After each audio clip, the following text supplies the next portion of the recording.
ফ্রাইডেতে শ্বশুরবাড়ির মানুষজনকে দাওয়াত করে কি রান্না করে খাওয়ালাম, কি করলাম সারাদিন সব কিছু আপনাদের সাথে শেয়ার করব। সো আজকের ভিডিওটা সবাই মনোযোগ সহকারে দেখেন। হ্যালো, আসসালামু আলাইকুম গাইস, আমি আপনাদের নাজাহাতুত তাহসিন আপা ওয়েলকাম জানাচ্ছি নতুন একটি সুন্দর ভিডিওতে। তো এখানে দেখতে পাচ্ছেন রান্নার প্রিপারেশন করছি। যেহেতু মেহমান আসবে তাই আমি আগে থেকেই চেষ্টা করছিলাম সব কিছু গোছগাছ করে নিতে। এখানে 2 কেজি গরুর দুধ ছিল, সেটার সাথে আমি প্রায় 2 বার মিল্ক ভিটা দুধ গুলিয়ে অ্যাড করে দিয়েছি। আর এই পাশে আমি গরুর মাংসটা বসিয়ে দিয়েছি। রোস্টের জন্য মুরগির মাংসগুলো সুন্দর করে পরিষ্কার করে নিয়েছি। এখন আমি রোস্টের মশলাটা তৈরি করে নিচ্ছি। এখানে রোস্টের যে রাঁধুনির প্যাকেটটা পাওয়া যায় এখান থেকে অল্প নিয়েছি, বাদাম বাটা নিয়েছি, টক দই নিয়েছি, অনেক মশলা নিয়েছি। আসলে ওইগুলো অ্যাড করা হয়নি। যাই হোক, যতটুকু অ্যাড করেছি ততটুকুই আপনাদের সাথে শেয়ার করলাম। এদিকে আমার গরুর মাংসটা রান্না শেষ। এখন আমি জিরা গুঁড়ো দিয়ে নামিয়ে ফেলেছি। আর এখানে বেরেস্তার জন্য আমি পেঁয়াজগুলো ভেজে নিয়েছি। 2-3 বারে আমি প্রায় আধা কেজির মতো পেঁয়াজ ভেজে নিয়েছি, একবারে আসলে ভাজি নেই। তো এইখানে আমি লাল মুরগি কিনেছিলাম, তো সেই মুরগিটাই এখন ভালোভাবে লবণ দিয়ে শুধু ভেজে নিচ্ছি। ভেজে নেওয়ার পর তারপর সব মশলা দিয়ে একবারে তো রান্নাই করবে, তাই আলাদা কোনো মশলা দিই নাই। এখানে গরম মশলা দিয়ে ফোড়ন দিয়ে মিক্স করে রাখা মশলাটা দিয়ে দিলাম, রোস্টের মশলাটা। এখানে টমেটো সস, আদা রসুন বাটা সব কিছু ছিল, আসলে আপনাদেরকে দেখানো হয়নি ভিডিও করে।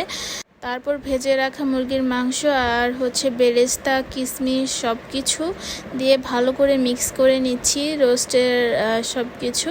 তো দেখতেই পাচ্ছেন মাশাআল্লাহ কত সুন্দর এখনই কালারগুলো চলে এসেছে। এখন মাত্র রান্না শুরু, তারপরেও দেখতে খুব লোভনীয় লাগছিল। ফ্রেগরেন্সও খুব ভালো বের হয়েছিল। তারপর কষানো হয়ে গেছে। এখন আমি আবার কিছুটা দুধ দিয়ে ভালো করে মিক্স করে নিয়েছি। তারপর রান্না শেষ হওয়ার আগে কয়েকটা কাঁচামরিচ দিয়েছি গ্রানের জন্য। আবার যদি কেউ এক্সট্রা ঝাল পছন্দ করে সেইটা ফাটিয়ে খেতেও পারবে। তো গরুর মাংসটা তো এখানে রান্না শেষ, আপনাদেরকে আগেই দেখিয়েছি। মাশাআল্লাহ সেদিনের গরুর মাংসটাও মজা হয়েছিল। আলুটা দিয়েছিলাম যেন বেবিরা সবাই খেতে পারে মজা করে। মেহমান আসলে যদি আমরা একটু গল্প করতে না পারি, আড্ডা দিতে না পারি তাহলে কি হয়? তাই আমি আগেভাগে সবগুলো কাজ করে নিয়েছি। এখানে আমার রোস্টটাও মাশাআল্লাহ কমপ্লিট। রাতের বেলা আসলে গরুর মাংস মুরগিটা করে রেখেছিলাম। সকাল সকাল ঘুম থেকে উঠে এখন আমি চিংড়ি মাছগুলো ভুনা করে নিয়েছি। আর এখানে বেগুন ভেজে নিয়েছি। আর পোলাওটাও রান্না করে ফেলেছি। সেদিনের পোলাওটাও মাশাআল্লাহ খুব ভালো হয়েছিল।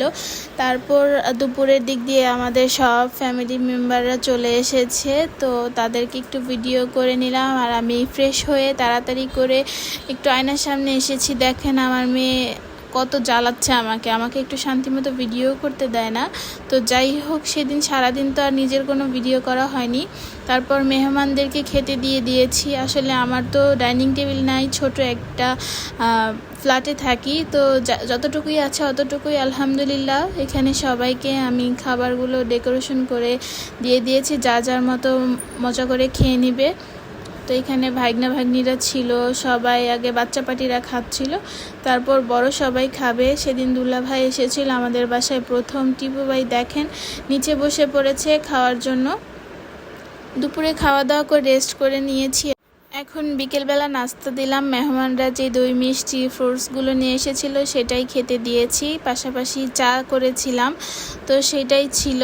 তারপর দুলাভাই করলো কি, বললো একটু যাই আমি নিচে হেঁটে আসি। হেঁটে আসার কথা বলে দেখেন কতগুলো ফুচকা চটপটি নিয়ে এসেছিল, তো এইগুলো আমরা খেলাম। তো সেদিন পুরোটাই ছিল আসলে খাওয়া দাওয়ার উপরে, আমরা খেতে খেতে অস্থির হয়ে গিয়েছি। পরে রাতে ডিনার করে সবাই সবার বাসায় চলে গিয়েছিল আসলে। তো এই ছিল আজকের ভিডিও। আশা করি সবার ভালো লেগেছে। ভালো লাগলে অবশ্যই লাইক, কমেন্ট, শেয়ার করে পাশে থাকবেন। আল্লাহ হাফেজ।